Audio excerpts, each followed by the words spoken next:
All right, what's up, everybody? What do you take when you get a Matt Serra, a Gordon Ramsay, and he's born in Montreal, Quebec, Canada? You get this guy right here. My man, Francis Beauvais, very good friend of mine for 15 plus years, probably. 15 years or so, yeah. How you doing, brother? Thank you for coming. Good. Thank you so much for having me. to have you. This is my secret weapon. Right on, brother. This is my secret weapon when it comes to cooking. And I'm just happy you got to make it out, man. How you doing? We're good. Very good. Things are good? Yeah. How's the audio? Still no audio? Okay, so no audio at all? Nothing? Okay. Can I hear it? Okay, hold on. Give me a sec, guys. Here. Sorry, brother. 1, 2, 1, 2. All right. Okay, we should be good now. Yeah. We're good to go again? Yeah? That should be much better. Yeah. Okay. So, 15 years, right? My man right here. I was saying earlier, what do you take when you get Gordon Ramsay, Matt Serra, and he's born in Montreal, Quebec, Canada. This guy right here, super good friend of mine. Been a friend for 15 years. My man, yeah. Not sure. My super chef right here, man. Not sure. Gordon Ramsay. Gordon Ramsay? Oh, man. Flattering, You're the Gordon Ramsay, man. You're the Gordon Ramsay of Montreal, Quebec, Canada, bro. Yeah. Yeah? So I had to ask you before we start how you do with hot food usually. How do the Quebecois do with the hot food? I'm not good at all. Not good at all? Oh, shoot. Okay. Terrible but you had the... I've definitely got better since I moved to Taiwan. Right? So everything is lamb, but I'm the shaola kind of guy. Really? Shaola? Oh, yeah. Okay. Well, the shaola. But I'm excited about this. The second round is going to be very interesting. It will be interesting. So we got the milk, we got the horchata, we got everything you need. So if it gets really crazy... You got the stuff you need. Yeah. Man. Can't wait. I've been looking forward to this because I haven't had a chance to actually sit, have a chat with you, maybe have a beer. Let's have a little beer, a little sip of that. Yeah. Sip, my man. Nice right cup, on, bro. Thank you. Cheers. Good. Okay. Yeah, man. Yeah, we got these cups custom made for one of our guests. We're gonna do a little mug club at the end of this month. We're gonna start doing some cool stuff. Are you selling? Yeah. We're going to sell them, but we're also going to have a setup where we're going to have 20 limited ones that are going to be like a mug club. And sort of you rent them for a year and you get like special beer prices all year and stuff like that. Yeah, so we're still working out the details on that, but that'll be good, man. Yeah, you'll be the first to know because it's that's what we do. We share what we're doing, and then maybe you make your wing challenge and you win a mug. Huh? Yeah, there you go. See, I never even thought of that. I love it. Right on, brother. So before we actually start, maybe you can introduce yourself because you probably do a better job than me. Yeah. Okay. So, all right. My name is Francis. I've been in Taiwan for just about 16 years. Okay. I work in the food industry, mostly restaurants. I've done hotels for about 8 years before I returned to opening my own restaurant about a year ago. So I feel like I'm pretty Taiwanese now. Yeah, for sure. 16. Okay. Wow. So. How long were you in that hotel? I was in I moved. I did 3 hotels. In 8 years. Yeah. Okay. I was in the Mandarin Oriental when they opened. I did the opening there. That was here. Okay. Yeah, and then work at the Regent Hotel, quite famous there. Okay. And the last 2 years were at Novotel. Novotel, yeah. That was good. That was good fun on the Novotel. Yeah. It was a lot of fun. We had a big event there, right? Yeah, that was fun. Right, yeah, that's right. I still have that video on this channel. You can search. We did a big event there. It was fun, man. We had a good video and stuff. Yeah. Good stuff, brother. Let's grab the first wing, man. Let's get started, yeah? So the first one is just basic, simple buffalo, right? So it just goes, you pick a wing, you pick a drum, whatever you want, brother. Okay. I'll start with the small guy here. Okay, little guy right there. Okay. Guy right all right. Salud. Salud. Yeah, right on. I got my little technique here. Mm-hmm. Of course. Just basic buffalo wing, right? Franks, butter. That's great. I mean, this is such a classic, right? I used to do it different with sriracha, and I made a special sauce out of sriracha, and it was really good. And then I bought the Franks, and I'm like, I saw a big bottle of Franks. I'm like, I'm gonna buy that. I'm gonna switch it, see what people think. Everybody loves the Frank. Everyone loves Frank. the Franks and the butter. It's like What am I doing? Yeah. Start the buffalo. It's Frank's. Let's do A little trick if you want to make it a little bit more rich. Okay. You can I love change it. the butter for mayonnaise. Butter for mayonnaise. Yeah. Okay. A little bit of mayonnaise in there. It takes in the sauce. Makes it creamy. And also, and also helps it stick to the wings a little bit better. Okay. Oh, shoot. Perfect. Hey, something good there to we try. go. Pro tip right there. That's why I say this guy's my secret weapon. Whenever I need some cooking tips, I'll call this guy. He's the man. We've done a lot of food together. We've had a lot of fun. Yeah, man. My gosh, we From the Mexican way in Danshui. all the way from Danshui. He helped me paint my restaurant in Danshui. Actually, this guy, he had his restaurant in Banqiao at the time, and we went out. I was thinking about doing a stand in Danshui. This was way before Eddy's Cantina. We were thinking about doing a little burrito stand. And I went out and I asked this guy, I'm like, what do you think? You know, and most people are like, no, don't do it. It's hell. You know, you're going to fail. You know, it's nothing, blah, blah, blah. But this guy, gave me like the best advice. And he's like, you should try it out. It's going to be good for you. Just do it. What's the worst that can happen? And what are we, 13 years later, we got this restaurant. We're on a podcast doing our thing, and it's good stuff, brother. I thank you for that, man. I'm I still love waiting it. for my share. You're still waiting for the shareholder, right? Okay. Yeah, the check's in the mail on that one, brother. So, in the beginning, why did you come here? Like, what brought you to Taiwan at the very beginning? I came here to visit a friend of mine. Okay. Bobby? Rob? Bobby, yeah, sure. Bobby, shout out to he Bobby. was living in Kaohsiung at this time, and Okay. so he invited me over. They come and spend some time here a little bit.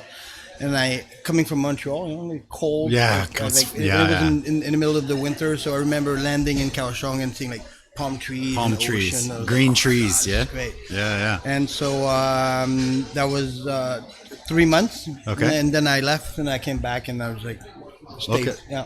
Yeah, okay. And so from there, I moved to Taipei and then I met everybody and then started Le Rouge. So you started Le Rouge right at the beginning. Not quite in the beginning. What I did in the beginning is I was working with, I was not working. I had a friend of mine who had a bar, Gary in Banqiao, and he asked me, hey, could you start making some food for me a little bit? And, Okay. So I think we started making some meatballs. Okay, yeah. I remember that. And so he was selling a lot of meatballs. People love the meatball. Meatballs, everybody loves a meatball. And so from there, my girlfriend at the time, she said, you know what, we should sell your food on Yahoo. And I was like, yeah. On Yahoo, wow, Yahoo, Yahoo, back, old school, baby. And so we did that, and all of a sudden, we were making like thousands of meatballs a week. We're shipping in Green Island and Kaohsiung and all over the place. So from there, I was like, we need to find a better location, a commercial space. Yeah. Okay. And we were looking for just a small space. But then it turned out we found the location, Le Rouge, Le Rouge, and it was just outside the MRT. And it's a great spot, man. Right outside the MRT. That's the reason, right? Right outside the MRT. Location, and that was the perfect location. I wasn't really looking to open a restaurant at that time. Yeah. But the location was so good, and it was a beautiful space. So I was like, okay, well let's do this. Let's try it out. Oh, good. Yeah, no, I love it, man. We actually met through Robert. Robert's going to be watching the show tonight. Jacoboni. I got to get him on here, man. Yeah, but he brought me over. He's like, you got to meet this guy. He's got really good food. And we went over and we just hit it off right away, man. It was good fun, right? It was really good fun. I love it. And so you didn't do any of the teaching from the beginning, yeah? You just kind of came out? Yeah. Wow, so you're one of the rare ones, yeah? Yeah. Okay, that's amazing. I did do a little bit of teaching here and there, of course, here and there. We've had some tough months at Le Rouge in the beginning. Any restaurant that you open, I think you're gonna have tough times. You're gonna have tough times, and so you need to be flexible, adaptable. And so I had to teach a little bit, but as you can hear, my English. No, it's good, man. It's very good. Actually, it seems like it's better and better every time I talk to you, man. I mean, you use it. I don't know. You're using it a lot, man. I mean, but it's always been good to me. I love it. Yeah. Actually, Spanish is really good too, which was surprising for me. Yeah. And what brought that? You went to South America or Mexico? I went to traveled to Central America and South America quite extensively. Okay.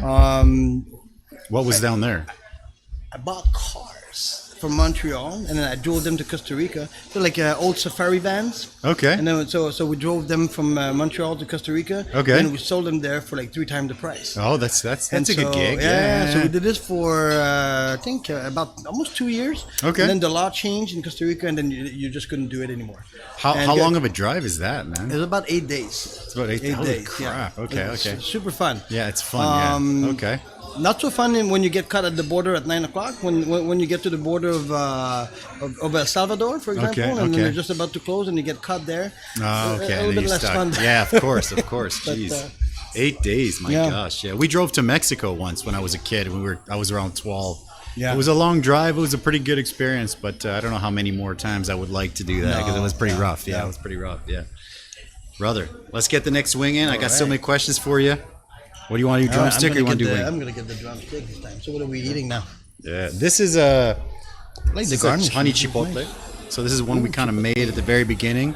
It's like a smoke. We use chipotle. We use a little bit of honey, some seasoning. It's actually a really popular one, man. Like it's funny because everybody loves this one, and it's the one I always forget to bottle. It's always, because I just think, oh, it's such an easy one to make, and then I just forget to bottle it, And people are like, you got to bottle this one. I'm like, what? This one? The ones that I bottle are so much work goes into them. Yeah. But this one's such a simple one. I always think, no, I don't need to bottle this one. But people always ask. This is the thing is we always try to do complicated things, because we think that simple is not good enough. But simple is good. Like if it's well made, it really doesn't have to be complicated. As long as it's delicious. This is great. A little bit of sweet. Like, from the honey. Yeah. With the honey. Yeah. I like that. It's one of our best sellers, actually. So how's business, man? Ruben? Good. It's been a year? It's been a year or not yet? 1 year? 2 years? Next week, June. Okay. Wow. In 2 weeks. Anniversary party. All right. Absolutely. It's been a big day. Again, it's been challenging. So it's a new restaurant. Always very challenging. New restaurant, new brands. Yeah. It's tough for sure. Yeah. But no, it's been growing consistently since the beginning.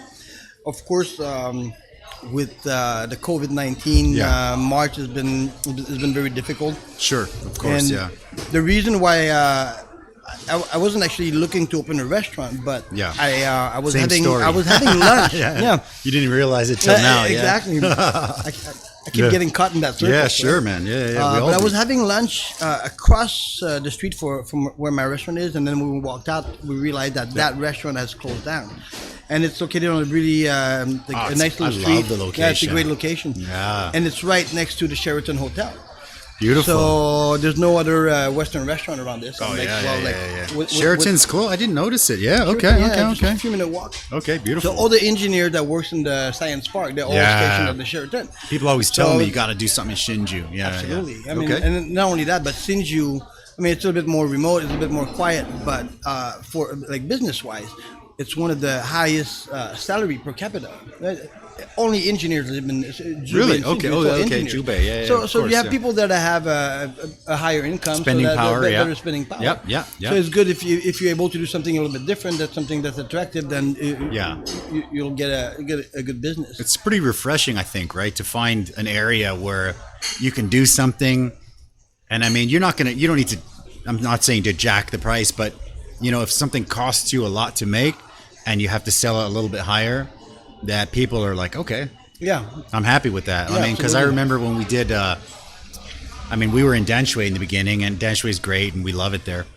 But we also had the experience of 10 NT for sour cream. Well, it's because you already ate 5 bowls of it, and it costs me an arm and a leg. So I'm just trying to cover my cost on that one bowl, and people freak out, man. But we've had a pretty good experience in Tianmu, and I think the people here, if you take care of the people here, and I think anywhere you take care of people, they're going to come back and they're going to have a good time. Yeah.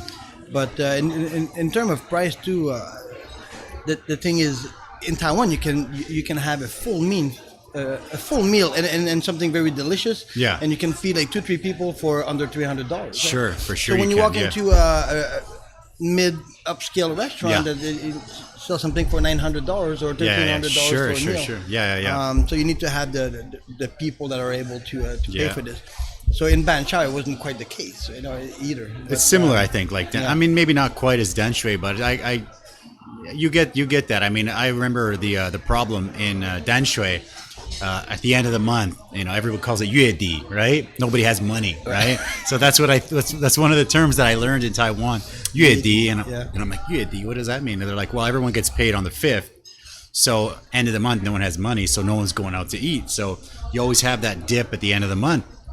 But out here in Tianmu, we've never had, we've never had the problem, and Tianmu's been really good to us. I mean, when people pay a little bit higher, they definitely expect more, which most of the people that come are pretty happy, I think. I mean, there's always people that are not happy, but it's always going to be like that. You can't please everybody. You get 1-star reviews here and there, and it's frustrating. It still hurts after 13 years. Yeah, right. You're like, oh my gosh. So you basically, that hurts still. Yeah. But it's just par for the course, I guess, man. It's just normal, right? I mean. So I think, go ahead. When it comes to reviews, right? Yeah. So restaurant reviews, talking about 1 star. If someone gives you a 1-star review, they're out there to hurt your business. There's something behind it. Yeah, I agree. Was it so bad? Was it so bad. It was awful that I got a 1-star review. Yeah, exactly. I mean, like unless we really, really messed up, but if you made a mistake in your restaurant, you'll probably try to. Well, yeah. If you make a mistake, someone waits too long, or you comp them something, or you get a discount, or you don't charge, or whatever, that usually people are pretty happy. But sometimes, in my experience, you still get people that are just still. Yeah. I had so we had a customer that left us a 1-star review. Okay. Let's hear the story. And Jesus. I replied, I didn't think it was legitimate. And then so I replied, fake reviewer. And, okay. Oh, did you? Only you would do that. Wow, I love that. Only me, yeah. So like, that's a fake reviewer. I'm calling BS on this one. Yeah. Okay. But that, so the night, as soon as she noticed that, we got some messages, some like very, very angry, some very dirty messages. Yeah. And I explained to her the situation, like why is it that I thought it was fake review, because there was no explanations. It was just like a 1-star review and nothing. With nothing. And yeah, I get those once in a while. Yeah. Like at least like tell us what went wrong, and ask her like why will you not come and tell us at the restaurant? If you have a problem, so we can actually fix it. Right? Yeah. But I actually think so now my wife said like.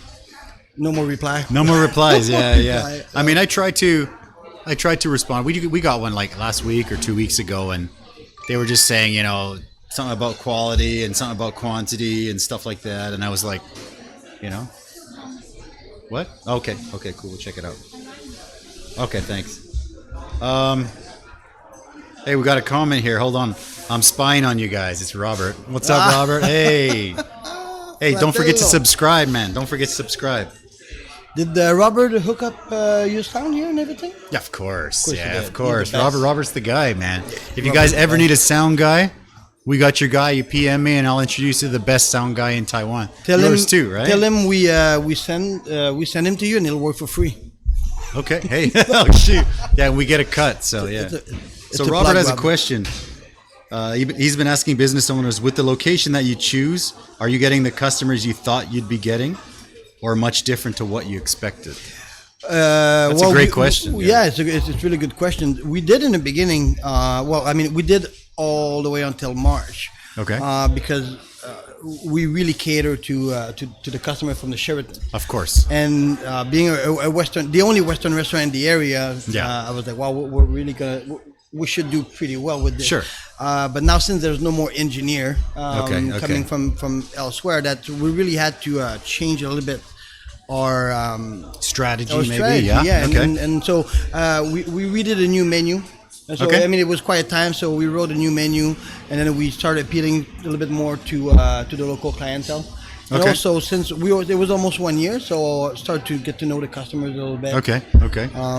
There's a pretty good English community, English teacher community also in Sinju. So we have a lot of that. They're pretty supportive, right? Usually, right? Yeah. Okay, that's great. So, I mean, it's obviously when you open a restaurant,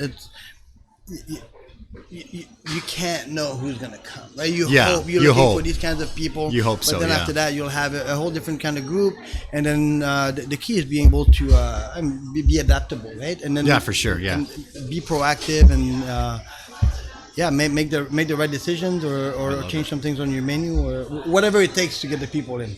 Yeah, no, I think so. And I also think when people come in and they have a good experience, I mean, a lot of people, for us, when we get a complaint, people say, oh, the food's too expensive or beer or whatever, something's Yeah. too expensive. What we're trying to do is we're not just selling food, right? Like same as you, right? It's an experience. Somebody comes in, we designed this place from scratch. We have the high tables here with the bar here. We got 7 taps of local craft beer. You can have whatever style you want. Then we got the low tables. We got the booths. We have live music. We have karaoke. We do a live podcast here. We got wings. We got half price wings on Wednesday. We try to do things so that people can come in and have like an experience, right? Like I've had a few times in my life where I've gone to restaurants back home that that where you're just completely like, oh my god, you're blown away by some experience, and that stuff you remember. And we try to do stuff like that. I mean, we don't always get that, but if someone comes in on a Taco Tuesday and they get 100 NT taco and they're like, fuck that place, you're just kind of like, Jesus, man, take it easy, right? Come on. So that's I think the whole experience is what we're trying to sell and what we're trying to provide to the people, and I think you're the same as well. Yeah, absolutely. One thing that we did that really helped us. Yeah. So I have a little trolley that I will push around in the dining room. Okay. Yeah. And then I will do a tableside carving. So we had this tomahawk steak. So hi, Leah. Say hi. I'm gonna say hi to Uncle Francis. Yeah. Yeah. So we have this. That that's beautiful. I love that idea. So we serve tomahawk steak. So it's a 60-ounce bone-in ribeye. Like the steak is about this big, and then the bone is like this long. So it's very spectacular when you put it on table. Of course. Okay. And so I think I've seen bring it pictures. to the table, and then we just carve it in front of the people, and we explain a bit how the steak is made. Sure. Yeah. Sure. And then so people understand a little bit what they're eating. So the ribeye, you have the ribeye cap, you have the actual eye, and you have the tail of the ribeye. And so so people are not just eating a steak; they're learning about what they're eating at the same time. So that's the best. Yeah. When we started doing this, we saw an increase in traffic, like immediately. So definitely, people are looking for an experience. Here too, I think get a little guacamole, tableside guacamole. We've been wanting to do that for so long. We just keep running out of stuff. It's been so busy. Through the whole COVID thing, I think it's been pretty good here. But I think people in this area, everyone's kind of sticking around. They're kind of supporting their places, their go-to places, and it's been good. I think we're on a lot of people's lists for a go-to place in the area, and so. That's been good. Did you notice you're doing Uber Eats and Food Sure. Are you doing both platforms? We are. Did you notice an increase in definitely? Uber We Eats definitely did. revenue? Yeah, we definitely did. Yeah, we're actually building our own online sort of program as well. It's almost done. When it's sorted, I'm working out all the kinks, and then I'll let you know what's up with that because it's pretty solid. It's pretty nice. It's pretty nice. Yeah, because that was that's my next question, one of the Uber Eats question. But let's grab another wing. Yeah. All right, let's do it. Next one is it's made with the fresh, those cayenne peppers. When you go to the market, you see those really long cayennes. Yeah. I don't have to explain it because this guy knows. Yeah. So it's made with the fresh cayenne peppers, man. So jump in on that, brother. Whatever you need. I'll take the top one. Yeah. So this is I try to make. I like that mayonnaise trick because I try to make all the sauces a little bit creamy, and pretty successful with all. But I just didn't want to mess with the Frank recipe too much because it's so popular, right? Yeah.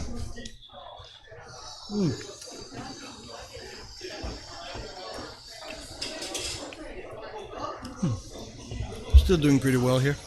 Yeah. Okay. Yeah. Cool. Trying really hard not to lick my fingers. Do it, man. It's all good. Yeah. That's my what we love it. Like, don't lick your fingers. Like, don't lick your fingers. There you go. Yeah. Oh, chef, that's what you do for a living. That's what we do. Yeah. That's what we do. So we were just talking about Uber Eats, Food Panda. Many people don't know. I mean, I don't want to say too much, but many people don't know that the fees are very high. Customers don't really know that the fees are very high. Apparently, in like the U.S., they're very high. there's something like an Uber Eats called DoorDash, right? And I saw, I'm in like, like we're all in like hundreds of restaurant groups from all over the world. And there's an American guy, he shared his, his printout for his monthly statement from this company called DoorDash, which is basically like Uber Eats.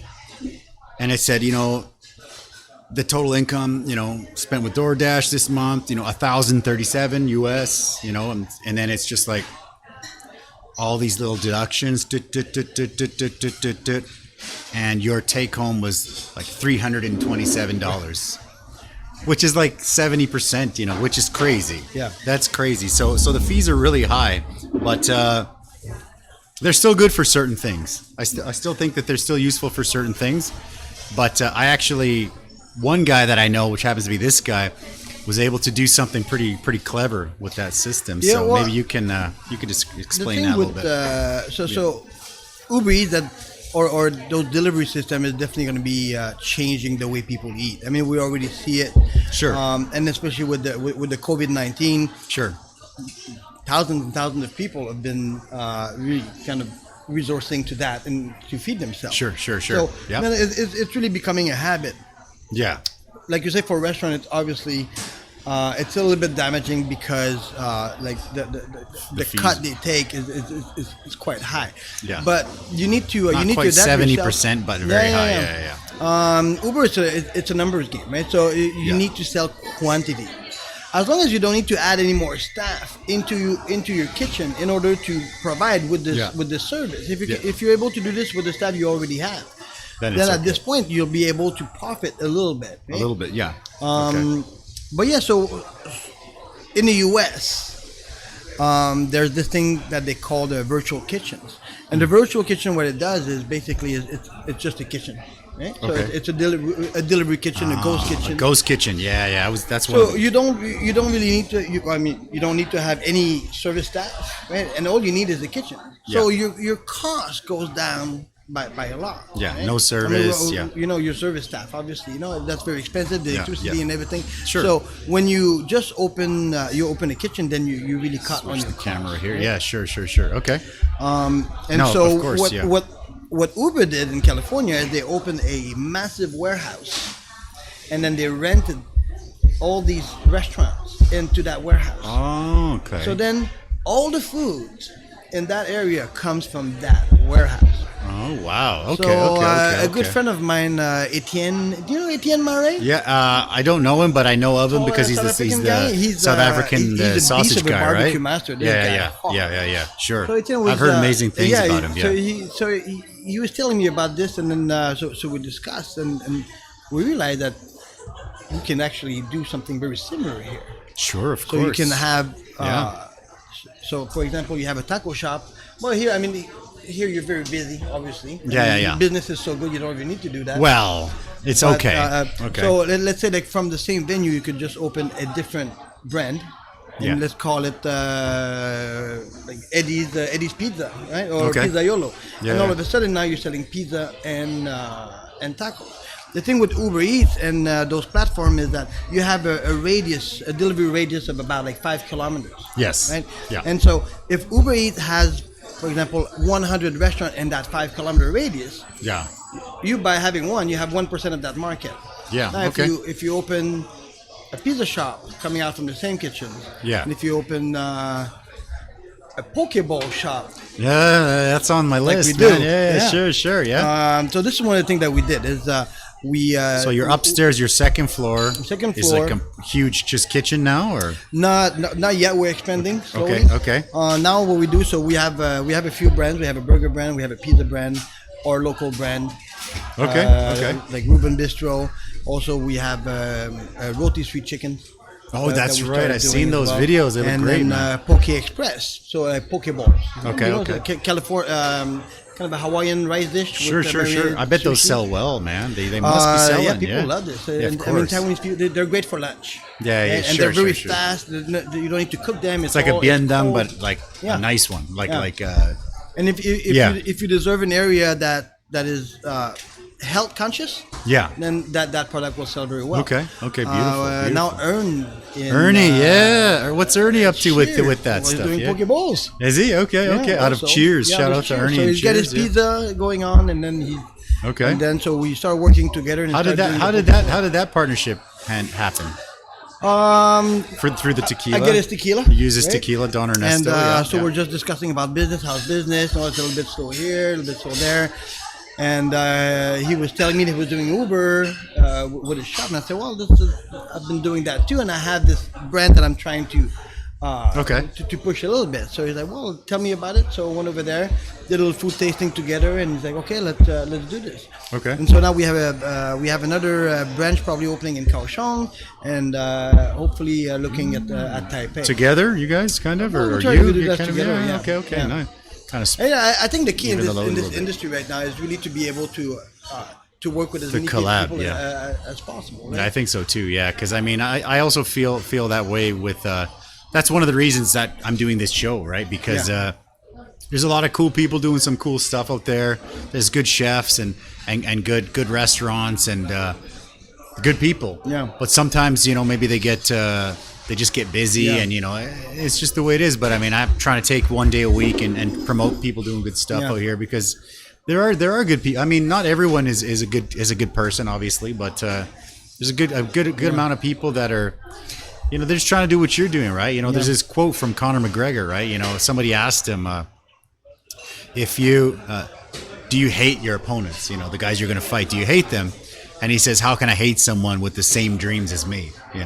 Right. And that I think sums it up for me. Right. Like, I think unless the guy's a complete ass and he's trying to mess with you or whatever. But I think it's for me that definitely that's definitely the way it is. Also, another little trick for restaurant owners there, if you want to expand your brand, is you can cooperate with a buddy that has another restaurant. So if you have someone that has a burger shop, I don't know, in Ban Chao, for example, and you have your Mexican shop, you can tell him, like, hey, how about you sell my tacos only on the Uber platform? Okay. And I sell your burger on the Uber platform. Okay. Again, given that you have the space, so this, you expand your brand a little bit, and then you're able to reach out a bigger market. So then you get known a little bit better. So you're sending food to him, and he's sending food to you. Is that how that would there work? are different Or ways that you teach can them do the this. food? Okay. For Ern and I just taught him how to do all the food. Okay. We shared all the providers. Okay. And then so when there, I went there twice, and we did this together. And now he's on his own. Right? If he needs a problem, he'll call me. But I think also if someone doesn't quite have the kitchen to prepare so much food, and say, hey, I'll send you I'll send you the burger bun or the burger patty. It's already done, right? Yeah. I met a guy that's in Taichung. He's a vegan chef, and he sent me some samples for these vegan burger patties that are made with they're super good, because right now everybody's all about that Beyond Meat, right? Yeah. And it's like 200 NT a patty. It's crazy. It's more than meat. It's like triple the price of meat, right? But this guy's stuff, the price is really good, quality's good. When I got the samples here, I cooked up some of the samples, and I had some of my vegan customers that come to eat, and I gave them all some samples, and they all loved it. They liked it more than Beyond Meat or Beyond Burger. Oh, what we're gonna do is we're gonna do little vegan burgers or vegan sliders, or we'll do some vegan taco, because why not, right? I mean, absolutely. Yeah, that's good. No, it's definitely. And again, I think we should all push each other to do that stuff. I mean, I saw when you were doing that with Ernie, that was cool, and I also saw that you're using your kitchen to have more than one brand is pretty genius, actually. I haven't seen anybody do that. There's a guy in YouTube in the States. Yeah. Just at home, he buys frozen pizza from the supermarket, and he's got his Uber brand. Okay. Joe's Pizza. Really? When somebody calls him, he takes it from the freezer, pop it in the microwave, put it in the box. Really? Oh my gosh, that's crazy. Yeah. I heard in Taiwan, there's at least one person that they have a stand. They're selling their food, and it's just pao mian, instant noodles. People come. I mean, that stuff is cheap. Cost probably 5-10 NT. He sells them for 30, but made. And people come, they eat him, and it's 30 NT, which is nothing. So people are just wolfing down his instant noodles. It's crazy. And he's not doing anything. He's putting the water in, and he's serving it. But it's He's turning over. It's crazy. There's a lot of smart people out there, man. And if it's good, it's good. Yeah, for sure, That's for what sure. people care, you know. They want something that's delicious and Yeah. or good enough. And, and at for a that reasonable price, just right? reasonable, good enough. Yeah, for sure. I love it, brother. I love it. Right on, man. Let's grab the next Let's one. do it. So the next one is we used to have one of my ex-staff was his family had a Korean restaurant, and they were like a Korean descent. So I love Korean wings, and so he taught me this Korean hot sauce. Not really, it's hot sauce, like a Korean sauce, gochujang? something like that. Yeah. So this is it. This is my All right. this is my kick at the can of a Korean hot sauce. You right? take the stick. I'll take that. Yeah. All right, get in there, brother. Actually love Korean food. Huh? Yeah, man.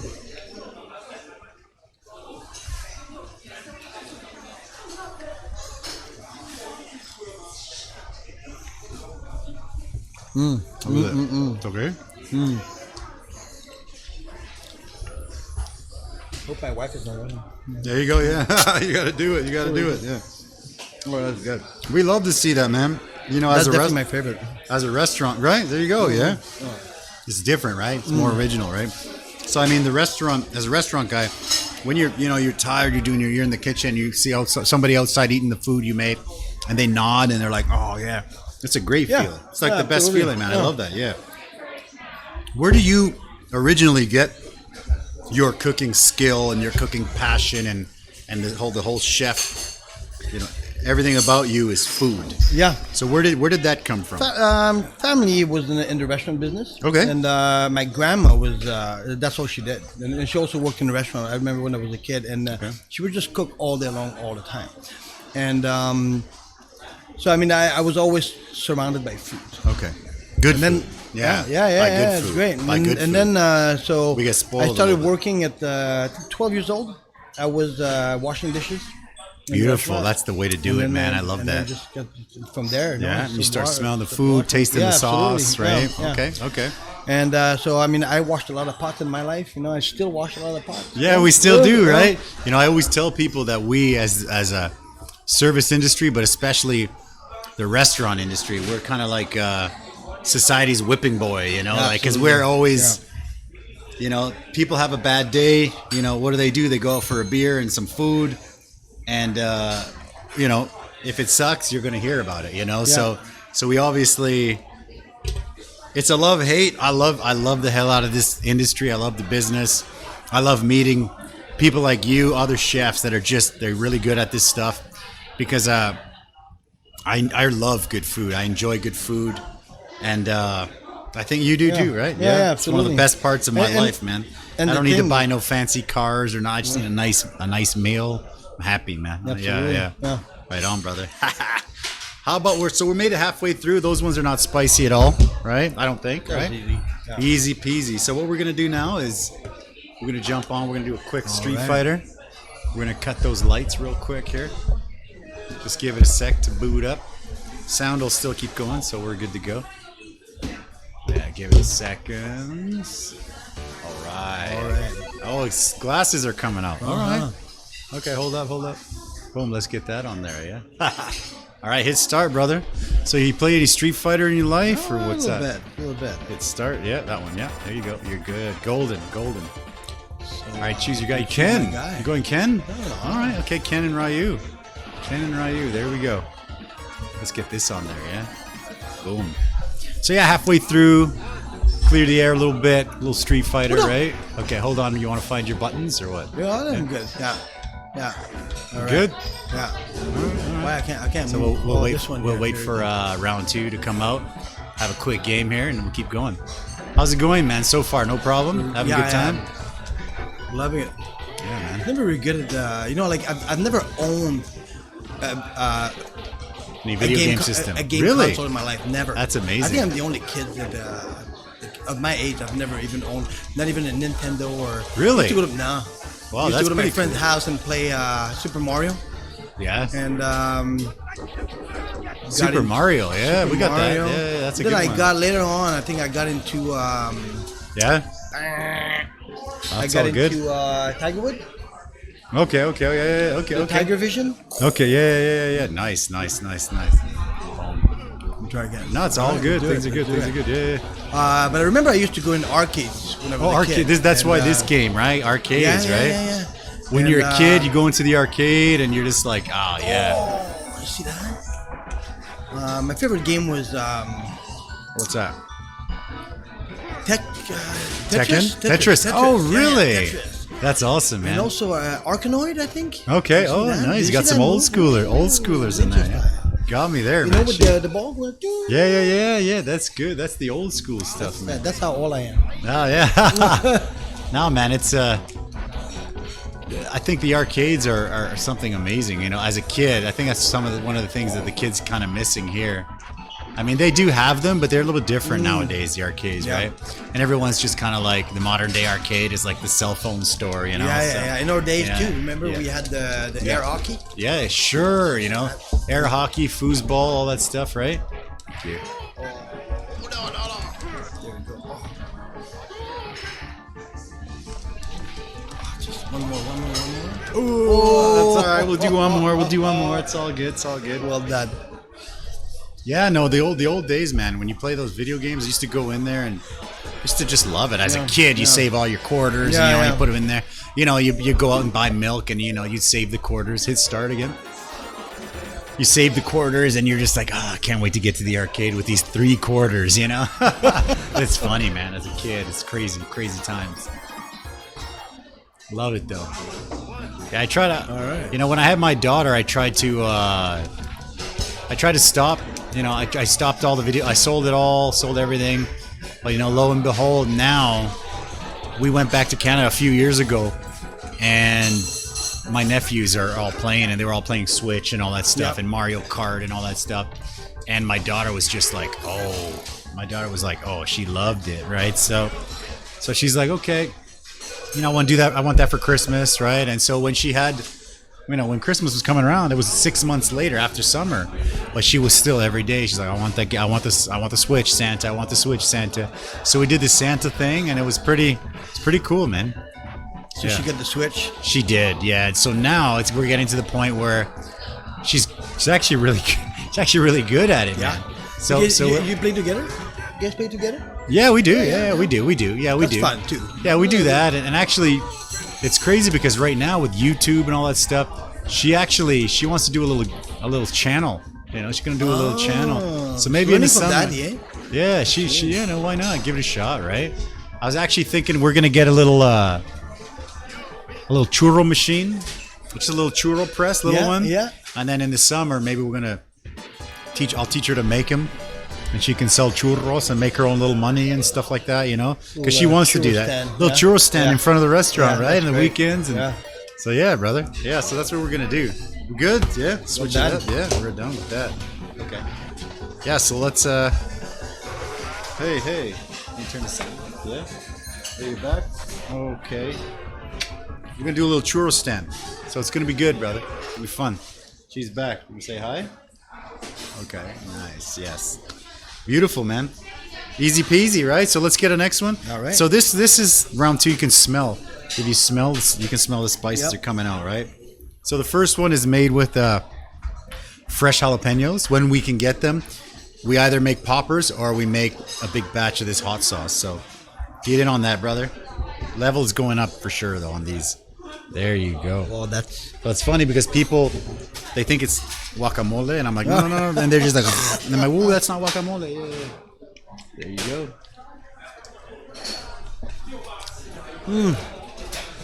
Ooh. Getting there, right? Yeah. It's not guacamole.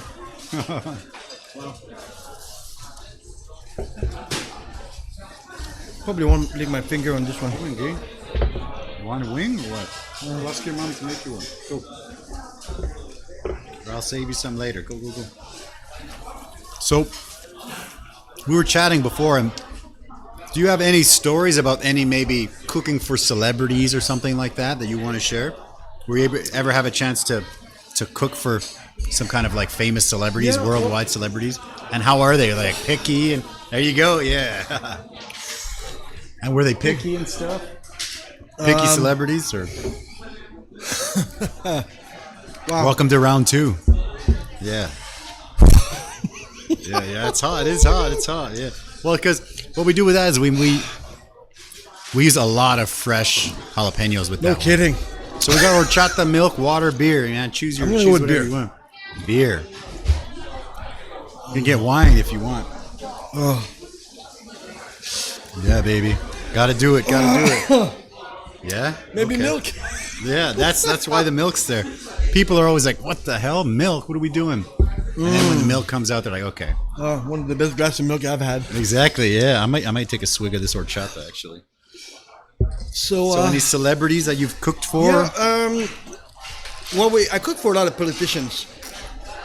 And we do, Okay. Zach and I, we've been doing Yeah. Catering. Yeah. catering for the representative of Australia, Canada, and New Zealand, and a few other countries. So we go Okay. to their residence Beautiful. or when they have Beautiful. events. Okay. And a few years ago, when Mrs. Tsai Ing-wen was inaugurated, we Okay. were invited to cook for that event. And For Tsai Ing-wen. Really? That's Yeah. cool. Yeah. Okay. Okay. Nice. There we go, baby. but what was really interesting that event is that we got there first, and then so we got there maybe 4 or 5 hours before, so make sure we prepare everything on time. And all of a sudden, you have about like maybe 20 bodyguards or 20 security Oh, people okay, okay. walking, Well, it's like, the getting president, in the yeah. house with the dog. Okay. Okay. Oh, sorry. It's all right, brother. That's Yeah, what it's yeah. about. That's what it's about. Can't wait for the next one. Yeah. Yeah, man. So, so you got all these people going. Yeah. There you go, man. It's supposed to mess with your mind. There you go. So It's a steep the jump. dogs are yeah. coming in, Yeah. and then we're like, what's going on? You know, and the security guard, and first I was gonna say, hey, what are you doing with the dogs in the kitchen? And I realized, like, okay, better not argue with these people. Yeah, yeah, sure. So they came in, they check everything. Big? Are these big guys? Or No, what? not big. Not big, but No, just actually, a lot of them. Yeah, but just a lot of them, and Okay. all dressed, you know, with like security Okay. gear. Like the Men in Black And style then gear. so they put microphones in the kitchens, also, and Really? and then so they were looking at everything we were doing, right? And Watching so, you cook. watching Oh, you. wow, And every time okay. we cook something, so I made a sauce, then they would take a sample, put it in a little plastic bag, zip like that, and put it in a little cooler bag. Really? And then That's so cool. like the vegetables. So we made a salad. It was a 4-course meal: soup, salad, main dessert. The salad, they took one of each ingredient in that salad. And start dressing all in their little bag, and they put the. What are they taking it for testing, or what are they doing? Yeah? What Really? if- what- I guess, yeah? What if something happened? Yeah, Right? sure. And So, you're probably nervous so too, we're, right? we're super nervous. Yeah, you know, yeah, like you're first like, you're yeah. cooking for the president, and you have like 10, 15 people just like with their eyes on. And then you're starting to think, what if these shrimp aren't fresh and she gets Yeah, sick? no, You know, you're like, absolutely, I don't do absolutely. seafood. Yeah. So, and I mean, for me at this point was probably like the highlight of my career, like cooking Yeah, for that's the most pretty important amazing. person. And so we started plating. We did lobsters and filet mignon. We started plating the plate, and we got ready. We're just about to send the plate. And I make sure on this, put the biggest lobster tail and the biggest filet mignon and the like most amazing sauce. And I put extra attention on one dish. I Yeah, want of to make course. this really pretty. So I'm like, okay, this one for Tsai Ing-wen. Go. And then the security guy's like, no. I'm like, what's going on here? Like, no. And he's Yeah. like, that one. I'm like, no. That's the Like, worst one. No, that was like the scraps left over. Yeah. I spent all that time, you know, on that plate. So it was pretty funny.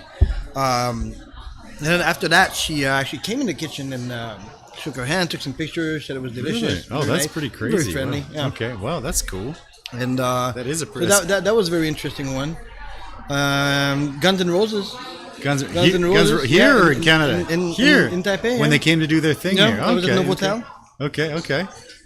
They stayed When at the Novotel? They or stayed what? the team stayed at Novotel. Guns N' Roses, I believe they stayed at the Mandarin Oriental, but the concert was in Taoyuan. So Okay. Novotel was catering for the whole team, right? Okay. and the band. Okay. When the bus came from the airport, Yeah. and then all those tech, you know, those like light guys, sound guys, everything, just walk out in the hotel. It was like watching like a Hells Angel show. Man. Oh, really? Big guys. Big guys, tattoos. You know, like the roadie guys, yeah. Style. Okay. But then I'm sitting at the, I'm not sitting, was standing at the door, like, hey, nice to meet you. Welcome to the hotel. And I tell my boss, I'm like, we're gonna run out of meat. Yeah. That's funny. And, I love that. Yeah. And I love it. Yeah. The next day at the buffet, I think there were 30 or 40 of them. We ran out of bacon in like 1 hour. Yeah. I love that. Yeah. No, that's pretty cool. Yeah. Wow. Guns and Roses. Then that's pretty cool, yeah. Scarlett Johansson at no, dude, you didn't call me on that one, man. She was filming. I would have worked for free on that one. Shoot. She was filming the movie at the Regent Hotel. So when I was working at the Regent Hotel. Okay. The movie was this kind of robot. Can't remember what it is. The Island? No, what was the robot movie? I think she made a movie that was filmed in Taipei. It was by Luc Besson, actually. Also really? Luc Besson. And Luc Besson. Okay. So and this was all from the I didn't Novotel, actually get to see her, but I cooked for her and then I went to the room service. Oh, dude, I would have delivered that for you, man. No. Yeah, sure. I love Scarlett Johansson. Yeah. She's. I mean, I don't really watch that many. Like, I do watch movies. I don't care that much about stars or whatever. Scarlett Johansson's pretty awesome. Yeah. She's one of my favorites for sure. Yeah. Probably everybody's favorite. Yeah. Not just me. I'm not that unique. Yeah. That's pretty amazing, man. Yeah. Any of them have any kind of weird, quirky habits? They all have very. Cut the crust off the bread. Not so much, but they have pretty strict dietary restrictions. You know, all these people they're on like on keto and stuff like that. Yeah. No white rice, no flour, no alcohol in the cooking. So, for example, if you make a steak with a wine sauce, like no wine sauce. You have to come up with something else.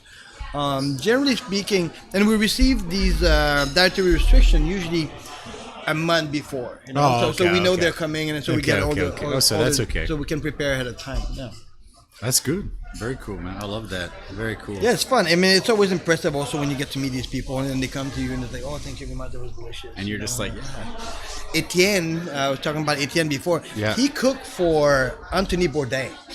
Really? I'm like, wow. Yeah. That's pretty amazing. Wow. Okay. Yeah. That'd be nerve-wracking a little bit. That's pretty amazing. Yeah. Wow. At least, you know, celebrity, they're not chef. They don't know what food is. That's the difference. They spend a lot of money on food and they eat good food. But yeah, for sure. But when you cook for a chef, when you cook for a chef, it's definitely tough. Yeah. It's like when I walk in a restaurant, everybody's like, "Oh no." Yeah, I want to cook for a chef. Yeah, there you go. Exactly. Yeah. You know, when I had my restaurant in Danshui, we were actually. There was a Mexican family that came to visit Taiwan, and they came to eat all the time. And they're like, "We love the food, we love everything." At that time, there was I didn't know how to grind the corn, and then so we didn't have corn tortillas. And the grandma's like, "Hey, everything's good, but you gotta have the corn tortillas." I'm like, "Yeah, but I can't get the the maseca here." And she's like, "No." She's like talking about like getting a mortar and pestle and just like grinding it all out and grandma style. And I'm like, "Wow." I'm not that good, and I'm just like, woo. At least she liked the food, but it's for sure nerve-wracking when certain people come and you cook and whatever, critic or whatever. Yeah, it's kind of absolutely. It's pretty crazy. Yeah, pretty crazy. Good to go. All right, let's keep going. So the next one is similar to the cayenne, but it's made with the bird's eye. The bird's eye chili. Oh, the bird's eye. I don't even have to explain. This guy's a chef. He knows what's up. Yeah. He knows about that bird's eye, yeah. I'm going to take the soda. Do it. Do whatever you got to do, dude. Take the top. I'm going to make sure I wipe my sauce on yours, too. Shoot. Oh, all right. Best way to eat wings, right? You guys know that. You break the bone. There you go. And you get the bone here. And then, no meat. Yeah, no bone, just meat.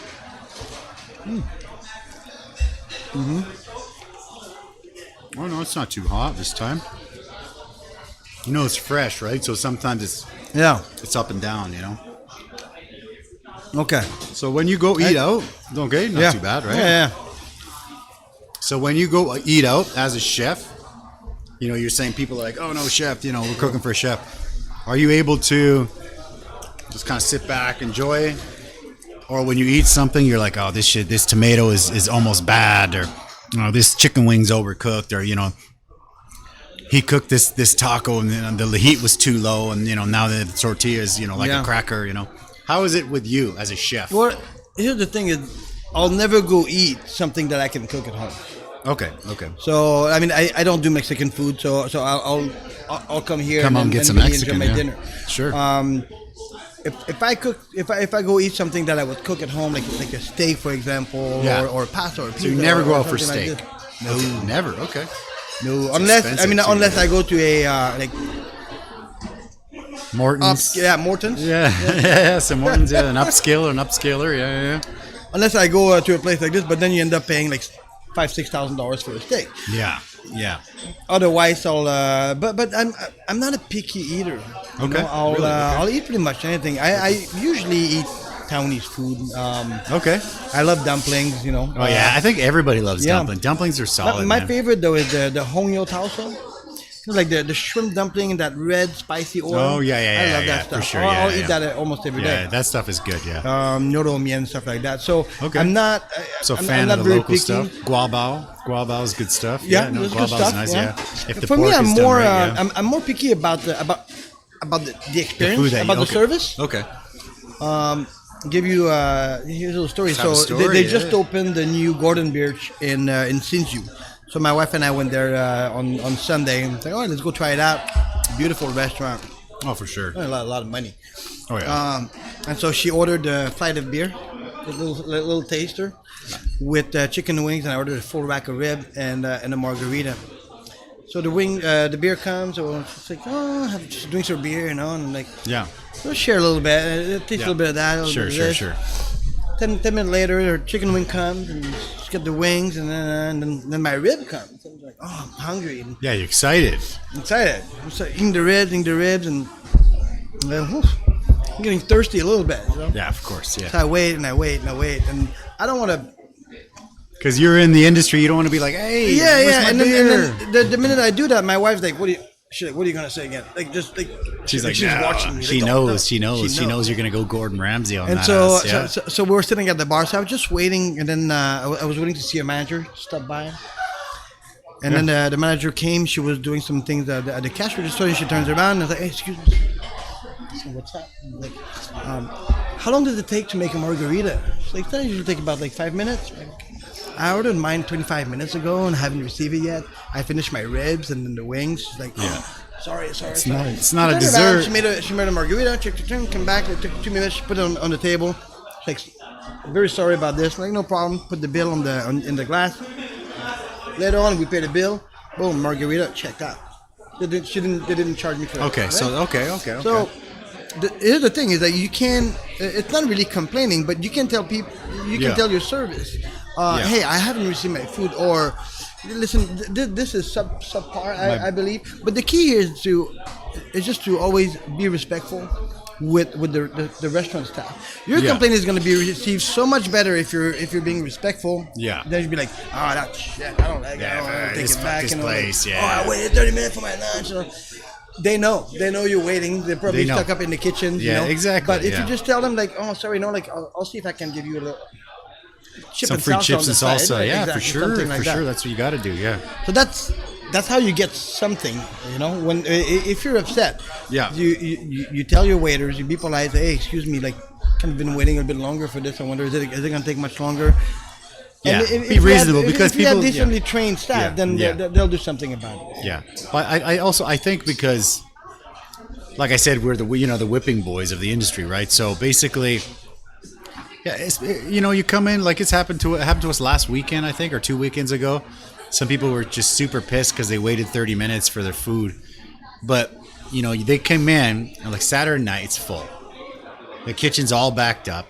I'm in there. I got 4 other people in there. Yeah, but we still need some time to make the food, right? Outside, same thing. It's full, and the wait staff tells them, it's going to be a little bit of a wait because we're backed up. And no problem. And then they sit down and in 10 minutes, they're like, where's my food? You're like, we told you. Yeah. We told you that it's backed up. It's Saturday night. We're over full. We're understaffed. Restaurant's always understaffed, right? Yeah. Understaffed, we're busy. here's some chips, you know.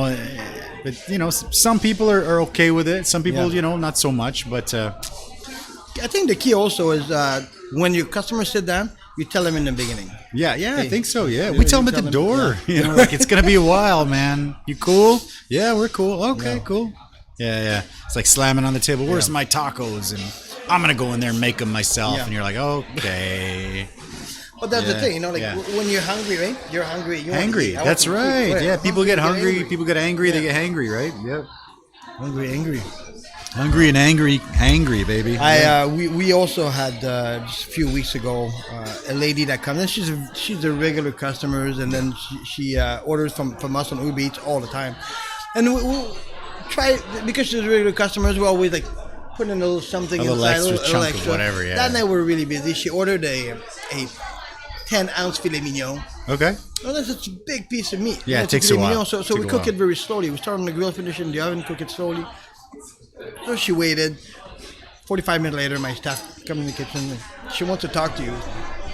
Oh, that's the worst. Downstairs, You're like, and- oh my god. I'm like, that's the so worst what's feeling. up? And she's like, that's not a brandy sauce. I'm like, no, yes it is. She's like, no, it's not a brandy sauce. That's a peppercorn sauce. No, I made that sauce myself like 5 minutes ago. That's definitely a brandy sauce. She hasn't even touched her steak yet. She's like, no, that's not a brandy sauce. I know food.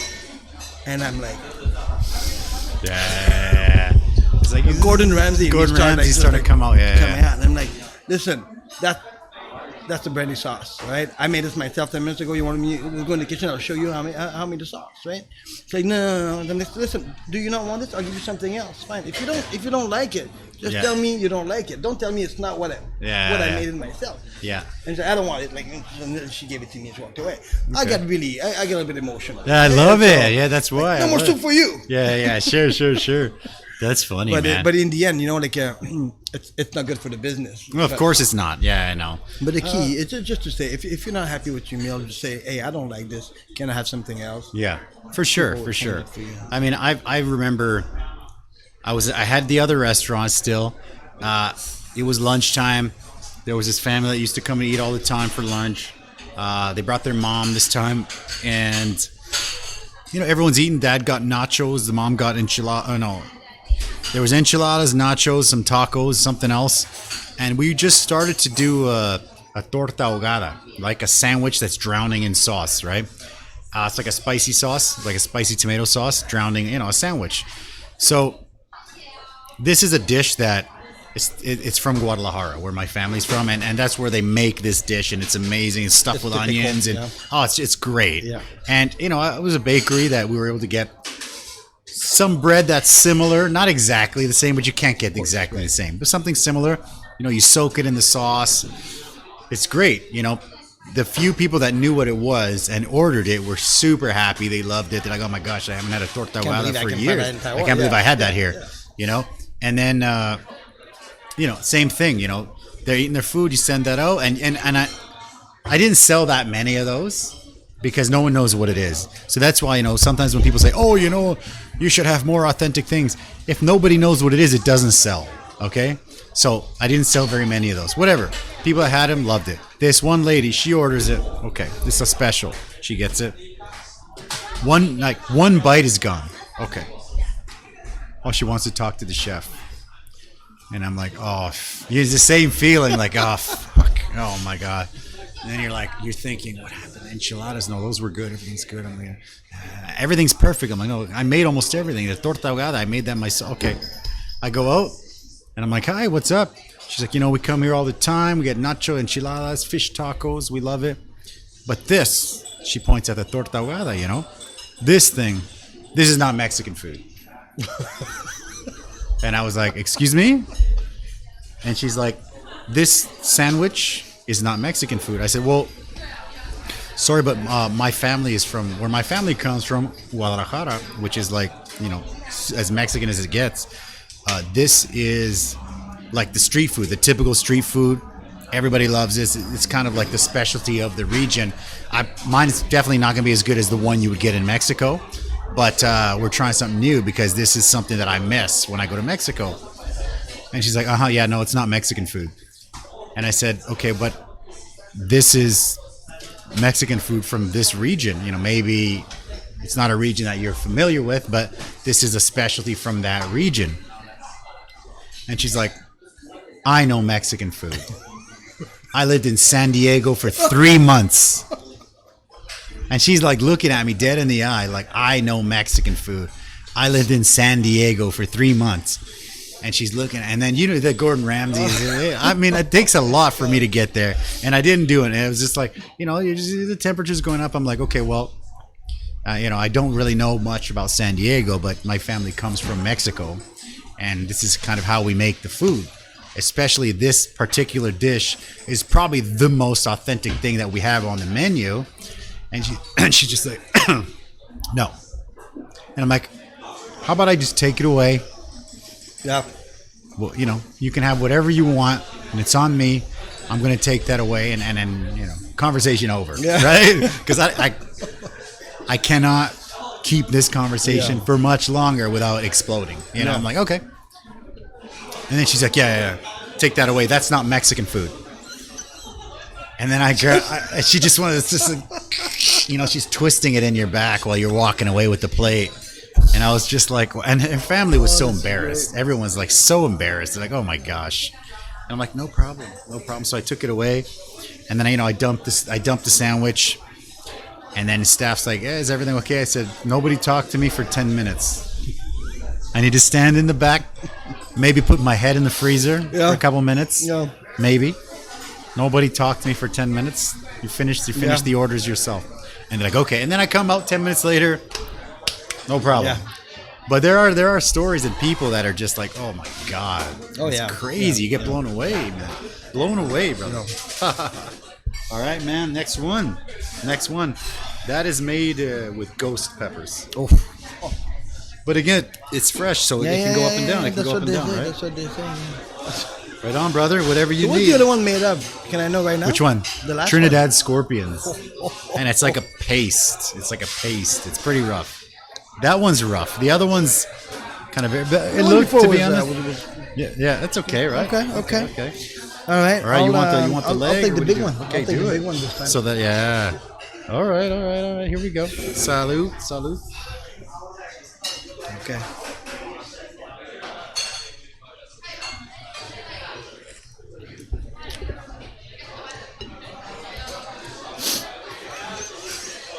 I don't got the skill yet like you, man.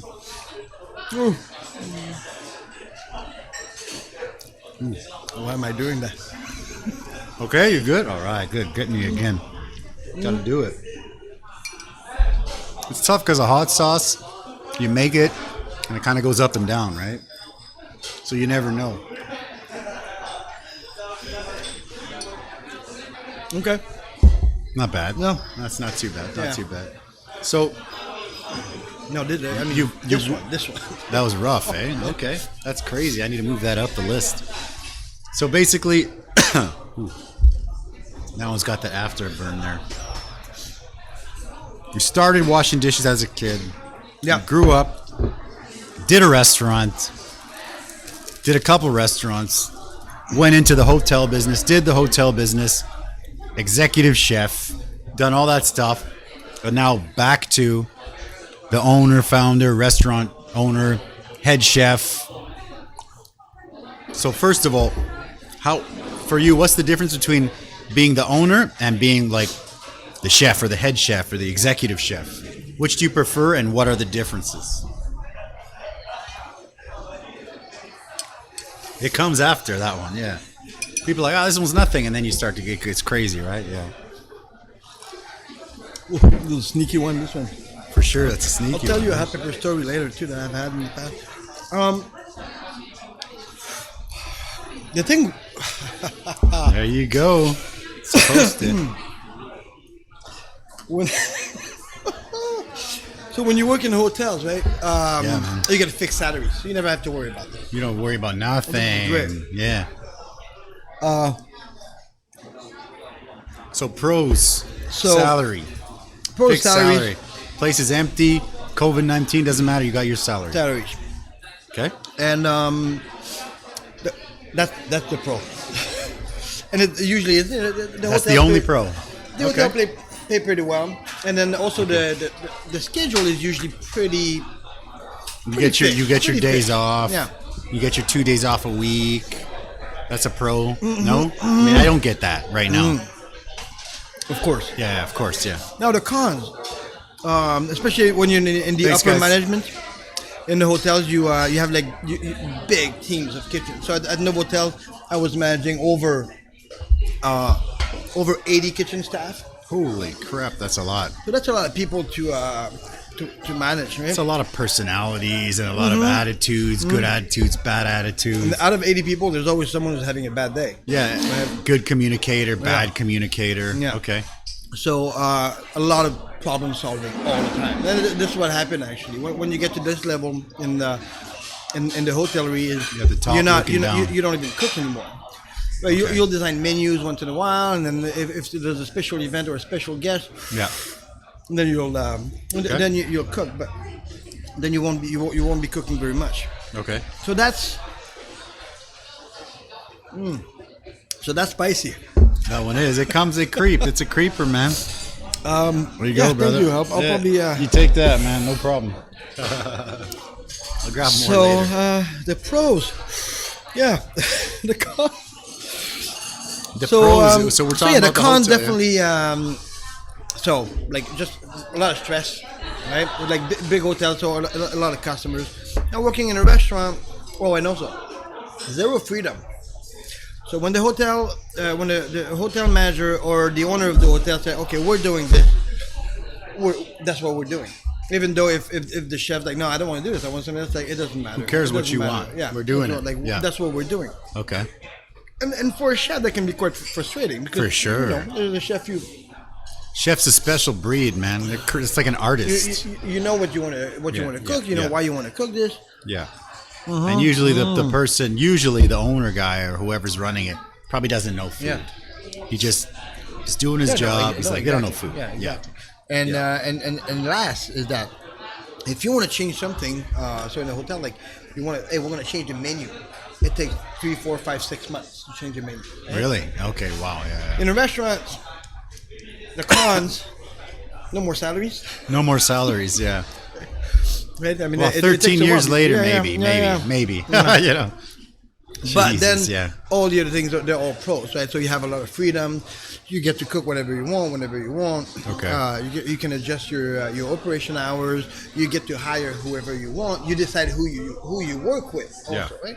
I think that's really important. And if you want to be happy in your workplace, right? The people who you work with. I'm so lucky. I have an amazing team at Ruben. At Ruben right now? Okay, great. Yeah. Great. I have everybody's been there for a long time. So oh, really? That's nice. Yeah. Okay.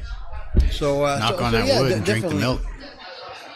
But for someone who doesn't mind just follow directions, Yeah. He I doesn't think mind. that, like, He doesn't want to do his own thing. yeah, then the hotel industry is good. perfect. It's Okay. great. Someone that's a little bit more don't have to stubborn, maybe, or someone with a bit more freedom. Then owning a restaurant is definitely the better way to go. But the risks are definitely a lot higher, right? Sure. I mean, I think it's one of the riskiest industries, right? So many places go out. And I mean, even for us, you can get, I just closed one last, like 2-3 months ago, right? That was because we couldn't find enough people to staff both. We were starting to close too many days a week at both places.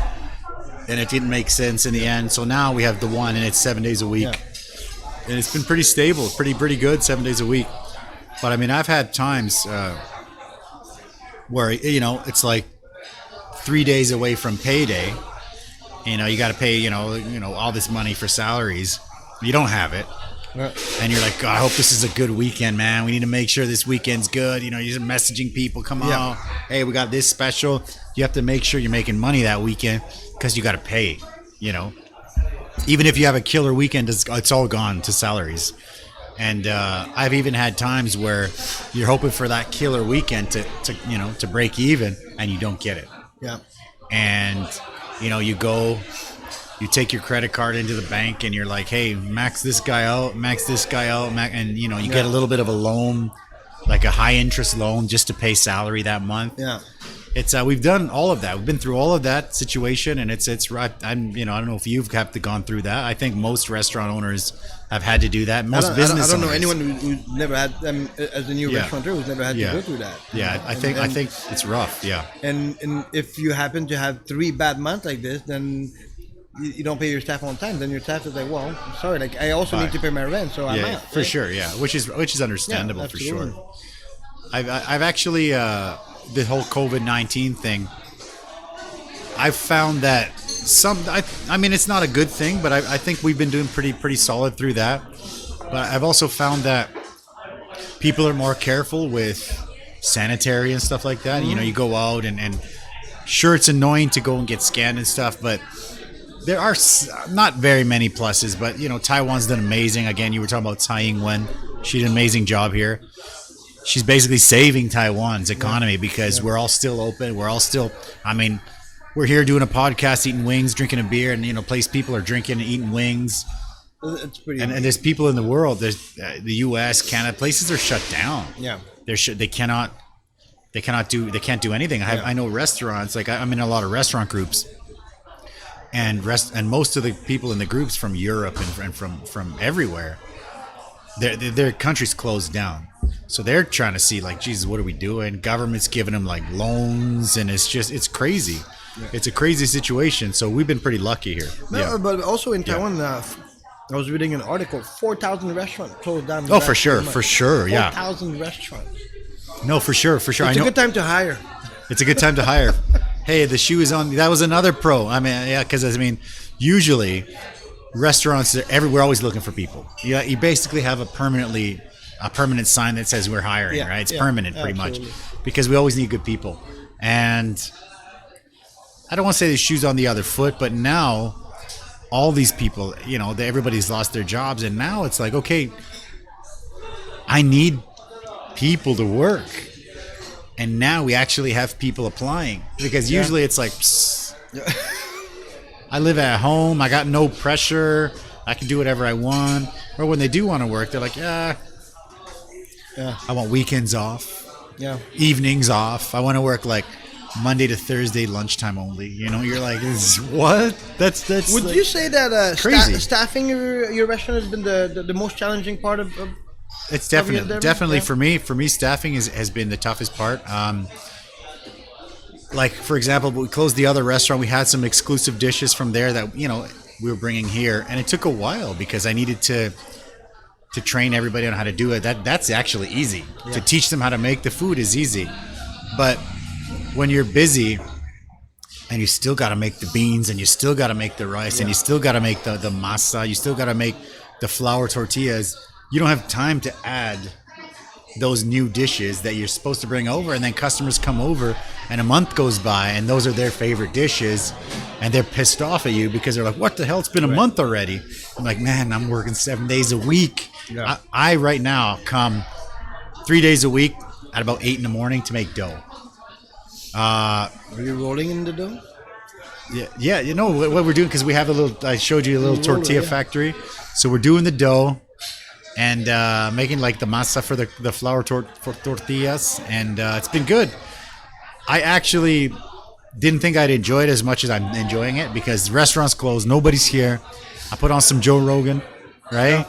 Joe Rogan's like a 2 or 3 hour podcast. I put that on there and I just get doing my thing, and I enjoy. It's like meditation. Yeah, because I love Rogan. I love his podcast. It's great. I love it. I'm really enjoying that, man. But it's crazy. It's just, you just can't find people. You know, sometimes you just run out of time, and at the end of the day, you know, it's busy. Things are good, but the people that you do have, you're burning them out because there's not enough people.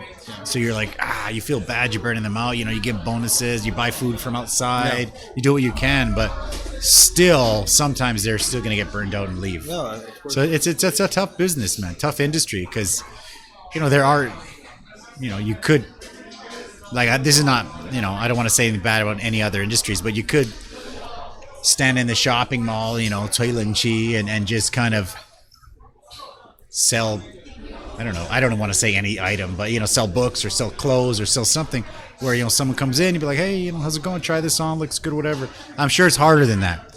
But you're in the AC, you go into these shopping malls and everyone's playing with their phone, and it's like, damn, you know. So I get it when you're just like pumping out food, you're pumping stuff out, and you're burning people out. I get it for Do you sure. have air conditioning in your kitchen?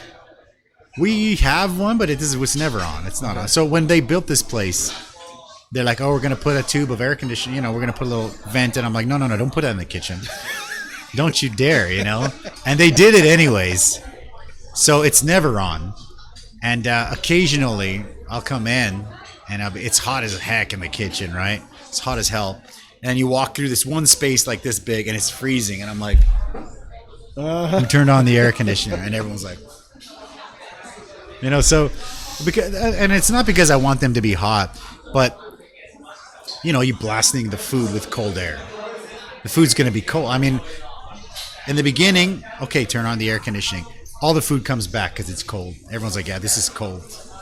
Yeah, I want something fresh. I don't want something that's been sitting there. Yeah. I'm like, it is fresh, but because you put it in an air conditioned room for 30 seconds, it's going to be lukewarm. Yeah, it's done. Yeah. So it's crazy. It's a crazy thing, man. Yeah, you air conditioner in there? No. All right. No, but Yeah. I'm looking to find a solution though. It's definitely way too hot in this kitchen, and you know, we have the hotline, so yeah, sure, of course. It is useful. Oven, and then the chicken rotisserie oven. Oh yeah, that's it was all like hot. 55 degrees last week in the kitchen. Okay, wow. Yeah. Yeah. No, it is hot, and I think, but I mean, to be honest, you have that vent blowing down, and I mean, like a space the size of this table is cool. Yeah. The rest is boiling hot still. Yeah. So, if there may be some kind of fans that are sucking the heat out, I don't know. Yeah, there's definitely ways. Yeah, you need something for sure. Yeah. I agree. Speaking of hot. Speaking of hot, the last one, the last wing, brother. I'll Get on it, brother. You or me? you. I'm gonna give you a little I'll take tap. the baby I'm one. gonna give you a little tap on there. Give you a little tap on there, man. I'll go. A little tap. Oh, get them all on there. Okay, get them all on there. All right. Cheers, brother. Salute. Cheers, man.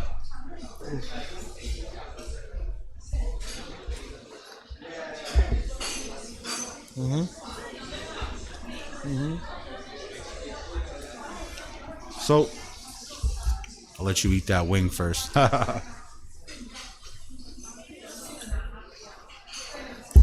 read an article a while back about the next. Ooh, that's hot. The next piece, part of this industry, the next evolution of the restaurant industry. You know, with ghost kitchens and all that. But the next thing is going to be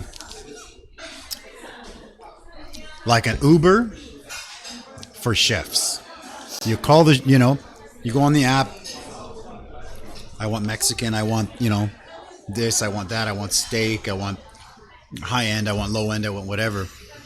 And then you basically dial up a chef and he comes to your house with all the ingredients and he cooks in your house and he serves and he cleans and he leaves.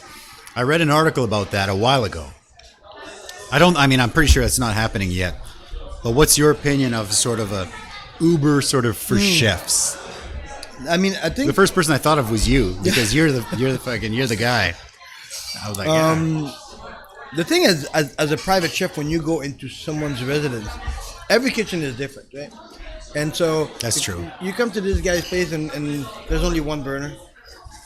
yeah. I need to make 8 meals on one burner. Yeah. And the guy's got a microwave and that's pretty much it, right? Yeah. But it's already It's happening. It's already. Is there an happening. app somewhere Yeah. that's like boom? I think there's no app, but there's, Or should we make one? I think we should make one. should make one. Maybe We that. should Right? make one, Yeah. Okay. But I think you could probably do that through Uber Eats, actually. Okay. Right? So you order. Dial a chef kind of a deal on Uber. Okay. You order your chef on Uber instead of giving you food. Then the guy, the Uber guy comes, roll the chef, put it in the box. Yeah. There you go. Yeah. Exactly. Yeah. But definitely, people You think that's a good option Yeah, I think for it's the a great future? option. Yeah. I mean, there's already a very big demand for this. I mean, there was this guy who was looking for a private chef on the. That's right. Yeah. How did you contact that guy? I think a lot of people applied for this. Okay. Me, I'm You're too busy. just too busy. For When this. you told me that you were curious about that, I was like, man, you're already too busy, because the guy messaged me, the guy who was like the representative of the main guy. They didn't want to share the name of the main guy. Yeah. And he's like, and I said, hey, give me some more info. And he's like, oh, Eddie, are you interested? And I said, fuck no, man, I can't do that. I'm already working 7 days a week. Right now I'm coaching soccer Saturday morning because I'm helping some guys out. And it's great. I love it. But I mean, like, sometimes when I get home, I take a shower and I'm just like, boom. Get up, you're like, oh my gosh, next day, I mean, to be honest, downscaling from 2 to 1 restaurants, it's almost like a vacation. It's so much easier to do 1 than 2. But still, since we did the 2 to 1, it's busy. It's busy. Yeah, all right, we got you. Yeah, everybody does that. Everybody does that. Yeah, I should make a clip of every single person doing that. You're just waiting. Yeah. I was waiting. I didn't want to say nothing. No. So we get people that. That burn thing kind of blew my train of thought away a little bit. Yeah. How's it feel? Feeling good? Oh, great. So maybe we should look into doing something like that. Like I said, I've got an online ordering system. It's in beta mode. It's almost done. I'll share it with you after. I'm not making it myself. I'm making it with a couple guys. We're putting a little something together. But it's pretty good. There's a company called Lala Move. You know Lala Move? Lala Move, yeah. Lala Move. They actually deliver food. I mean, they deliver anything. They deliver food, too? They'll deliver food, and they'll deliver food within your area. It's about the same as Uber Eats. Radius. For 50 to 100 NT. Right? So now the wheels are turning, right? So yeah, I'm sure Shinju has a lot of the same thing. Uber Eats and all these drivers, right? Yeah. So like Taipei has a lot. Shinju, Uber Yeah. alone does 25,000 delivery a day in Shinju. Oh, perfect. 25,000 a day. They make so much money, these guys. Oh yeah, for sure they do. Yeah. On both hands. Yeah, They for charge you sure for they delivery and do. then they charge you. And I always feel, I always feel bad to spill the beans a little bit, Yeah. to the customer, because they're like, hey, I love you guys and I love your food and I'm supporting you. We order Uber Eats all the time, and you're like, oh, you tell them, oh, thank you so much, I appreciate it. It's good. I think But you can't really tell, hey, they're taking like freaking 40% or whatever the percentage is, right? It's tough. one good way to get a little bit of a revenue on this is a return on this is every time you have an Uber delivery, put a little coupon inside, right? That's exactly what we're starting to do. Put a Yeah. little coupon so the people are going to come back in the establishment, and Yeah. then they'll spend a little bit more, or actually it's like they won't get 30%. Yeah. No, I think my idea is once the online thing is ready to go, I'm gonna take a little flyer for our order directly from us, and save this and that, right? And then just So that's kind of what we're gonna do. I spilled in the beans a little bit here, but yeah, I think there's a lot of things you can do. But at the end of the day, Uber Eats. Sometimes it's raining, restaurants empty, and you're just getting a bunch of Uber Eats. So you got to be thankful for that, right? You're just getting no one's coming in, but you're just getting the restaurants. If it wasn't for the Uber Eats, you would be empty and no income. But kitchen's busy, outside's busy wrapping up food and stuff because somebody's ordering. So it's okay, definitely.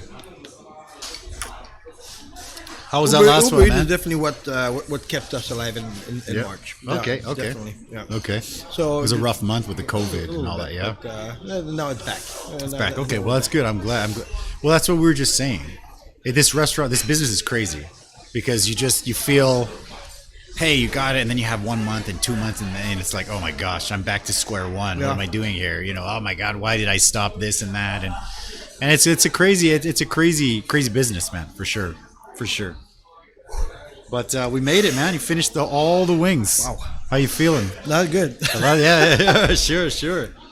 But do you have any advice for people that are looking maybe they want to start a restaurant, maybe they want to start a business, maybe they want to expand their own business, maybe they want to do a ghost kitchen, any sort of thing in this industry that you would like to give advice for. First, drink lots of water. Advice number one. I think the key is really to keep it small, right? With no overhead at first. If you can start in your house, like this guy buying pizza from the frozen pizza from the supermarket, that's genius. Putting them in the microwave, right? It's genius. I love you that. Just have no overhead. If you get yourself, this is what kills people: the overheads with the rent and then the salaries, right? That's where where all the money goes. Yeah. So I think the salary, small, and then you start with something that you know really, really well. Yeah. And then and do your homework before you start getting into this, right? But I'm just gonna do burgers, easy, just the burgers. But I can make a taco. Psh. Yeah, right. That's what everyone says. Yeah, okay. But the key, I think, is really keeping it small, keeping it simple, and then exactly like you did, right? Yeah, well, we started from a stand. We started from a stand. The Mexican way in Dan Shui. That's right, Mexican way in Dan Shui. It's the best slogan, right? Best slogan for sure. Yeah. We had to start small in Dan Shui, and because we don't know if people are going to eat the food. I mean, I think pizza and pasta is a little bit safer because Taiwanese love pasta, and pizza's popular here. Now, I have to say, there's not that many good pizzas that I've had around, but a good pizza stands out for sure. Oh, absolutely, yeah. But they at least know what it is. Yeah. They at least know what it is.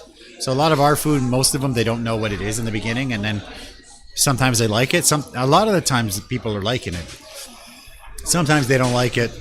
But what you do have is also, I mean, there's not 30 Mexican restaurants in that's true. That's in the true. area. I mean, I think that's another way. That's another way to go. Is like you find something that's quite niche. Yeah. However, by doing this, you also have the risk that people are like, yeah. Well, that's true. I don't know it. I don't try it. Right? I think Taiwanese people are pretty open-minded. I think they like to try stuff. Yeah. Yeah. So that was we've been lucky. Things have been good for us. Whole COVID-19 thing. I mean, definitely everyone felt it, but we've been doing all right. We've been doing pretty good out here. So I would just want to say thank you for coming out, brother. Well, I appreciate you so much it. for having me. My man, right here. This is my secret weapon. Now you guys know it. You guys know my secret. Check out Francis at Ruben and Shinju, Jubei, right? Jubei, Shinju, Jubei, right? A few minutes from the taxi ride. Not far from the train, right? High speed rail. Amazing food. What's your best seller? If somebody goes there on the first time, what should they try?